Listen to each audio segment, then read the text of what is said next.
প্রবাসীরা দেশের অর্থনীতির অন্যতম শক্তি। বিদেশের মাটিতে কঠোর পরিশ্রম করে তারা শুধু নিজেদের পরিবার নয়, সমৃদ্ধ করে পুরো দেশকে।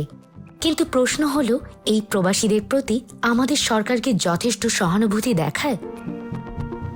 প্রয়োজনের সময় যখন অর্থের দরকার হয়, তখন প্রবাসীদের কাছে আসে একটাই আহ্বান, রেমিটেন্স পাঠান। কিন্তু বিপদের সময় যখন একজন প্রবাসী সাহায্য চান, তখন কি তিনি সরকারের কাছ থেকে প্রয়োজনীয় সহায়তা পান?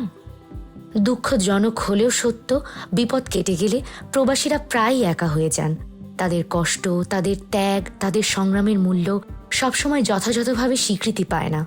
প্রবাসীরা বিপদে দেশের পাশে দাঁড়ায়, কিন্তু বিপদ শেষ হতেই সরকার কি তাদের পাশে থাকে? প্রবাসীরা শুধু টাকা পাঠায় না, তারা দেশের অর্থনীতিকে সচল রাখে, তারা দেশের স্বপ্নকে এগিয়ে নিয়ে যায়। তাই প্রবাসীর পাশে দাঁড়ানো, তাদের কষ্ট বোঝা, তাদের অধিকার নিশ্চিত করা, এটাই হোক সত্যিকারের উন্নয়নের প্রথম পদক্ষেপ।